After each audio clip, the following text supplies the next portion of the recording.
Hello guys, welcome back to Dazzle Park channel. நான் உங்கள் தோழி. இன்னைக்கு நம்ம பார்க்க போற ரெசிபி என்னன்னு பாத்தீங்கன்னா சூப்பரான அட்டகாசமான பிரேக்ஃபாஸ்ட் ரெசிபி தான் பார்க்க போறோம்.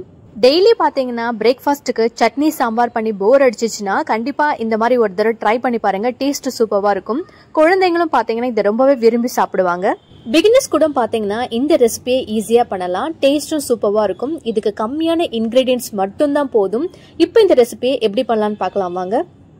கடாயில 3 டேபிள் ஸ்பூன் வந்து ஆயில் விட்டுக்கிறேன். ஆயில் நல்லா சூடானதும் 1 ஸ்பூன் வந்து கடுகு ஆட் பண்ணிக்கிறேன். கடுகு நல்லா பொரிஞ்சு வரட்டும். 5 பல்லு பூண்டை பாத்தீங்கன்னா பொடியா கட் பண்ணி எடுத்துக்கிட்டா அதை ஆட் பண்ணிக்கிறேன். பூண்டுல இருக்கிற பச்சை வாசனை போற அளவுக்கு நல்லா வதக்கி எடுத்துக்கோங்க.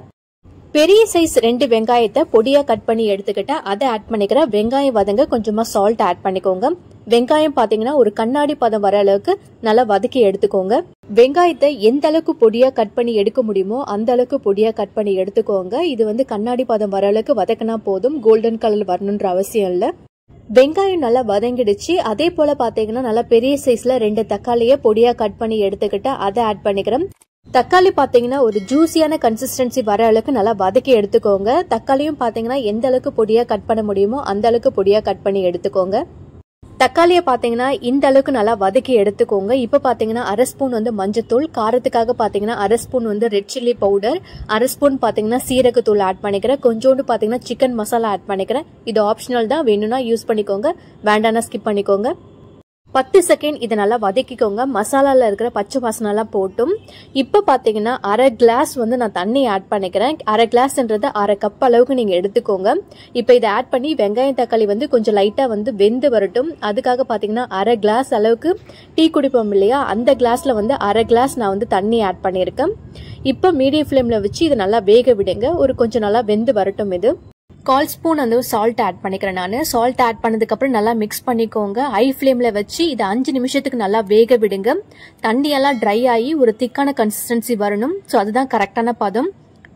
இப்ப இதுல 1/2 ஸ்பூன் அளவுக்கு ஒயிட் வினிகர் ஆட் பண்ணிக்கிறேன். வினிகர் ஆட் பண்ணீங்கன்னா டேஸ்ட் நல்லா இருக்கும். ஸோ உங்க வீட்டுல வினிகர் இல்ல அப்படின்ற பட்சத்துல பாத்தீங்கன்னா ஒரு சின்ன துண்டு அளவுக்கு பாத்தீங்கன்னா புளி ஆட் பண்ணிக்கோங்க. புளியை விட நீங்க வினிகர் ஆட் பண்ணி பண்றப்ப டேஸ்ட் நல்லா இருக்கும். இப்ப இது ஒரு திக்கான கன்சிஸ்டன்சில வந்ததுக்கு அப்புறம் ஸ்டவ் ஆஃப் பண்ணிக்கோங்க. இந்த கன்சிஸ்டன்சி வரணும். இப்ப லைட்டா இதை வந்து ஆற விடுங்க. இப்ப இந்த தொக்கு பாத்தீங்கன்னா கரெக்டான பதத்துல இருக்கு. இந்த பதத்துல தான் எடுக்கணும். அப்பதான் வந்து நல்லா இருக்கும். நம்ம ஆட் பண்ண தண்ணி எல்லாமே பாத்தீங்கன்னா டோட்டலா ட்ரை ஆனதுக்கு அப்புறம் நமக்கு இந்த பதம் வரும். இப்ப இது ரெடியா இருக்கு. நெக்ஸ்ட் பாத்தீங்கன்னா தோசைக்கல்ல பாத்தீங்கன்னா சூடு பண்ணிக்கோங்க. 2 கரண்டி மாவு எடுத்துக்கோங்க. தோசையை பாத்தீங்கன்னா கொஞ்சம் திக்கா ஊத்தி எடுத்துக்கோங்க. நீங்க எப்போதும் வந்து மெலிசா சுடுறவங்களா இருந்தீங்கன்னா இந்த ரெசிபிக்கு பாத்தீங்கன்னா கொஞ்சம் திக்கா தான் தோசை இருக்கணும். 2 கரண்டி மாவுல கொஞ்சம் திக்கா வந்து தோசையை ஊத்தி எடுத்துக்கோங்க. உங்களுக்கு நெய் பிடிக்கும் அப்படின்ற பட்சத்துல பாத்தீங்கன்னா லைட்டா கூட நெய் கூட ஆட் பண்ணிக்கோங்க. இப்ப பாட்டம்ல வந்து கொஞ்சம் வெந்து வரட்டும். 5 மினிட்ஸ்க்கு அப்புறம் நம்ம ரெடி பண்ணி வச்சிருக்க தொக்க வந்து இப்ப 2 ஸ்பூன் அளவுக்கு நம்ம ரெடி பண்ணி வச்சிருக்க தொக்க பாத்தீங்கன்னா மேல வந்து நல்லா ஈவனா வந்து அப்ளை பண்ணிக்கோங்க. சோ எந்த இடத்துல கேப் இல்லாத அளவுக்கு ஈவனா அப்ளை பண்ணிக்கோங்க. ஈவனா அப்ளை பண்ணதுக்கு அப்புறம் பாத்தீங்கன்னா கொஞ்சம் ஒரு 2 மினிட்ஸ் இதை நல்லா வேக விடுங்க. அதுக்கப்புறம் நம்ம திருப்பி போட்டுக்கலாம். 2 மினிட்ஸ்க்கு அப்புறம் நான் இதை திருப்பி போட்டிருக்கேன். நல்லா வெந்து வரட்டும். இப்போ நம்மளுடைய தொக்கு தோசை ரெடி ஆயிடுச்சு. அவ்வளவுதான், சூப்பரா சுட சுட ரெடியா இருக்கும். இதை அப்படியே சாப்பிட்டீங்கன்னா டேஸ்ட் சூப்பரா இருக்கும். அவ்வளவுதான் கைஸ், சூப்பரான பிரேக்ஃபாஸ்ட் எப்படி பண்றது நான் இன்னைக்கு உங்களுக்கு செஞ்சு காட்டினா கண்டிப்பா இதே போல ட்ரை பண்ணி பாருங்க.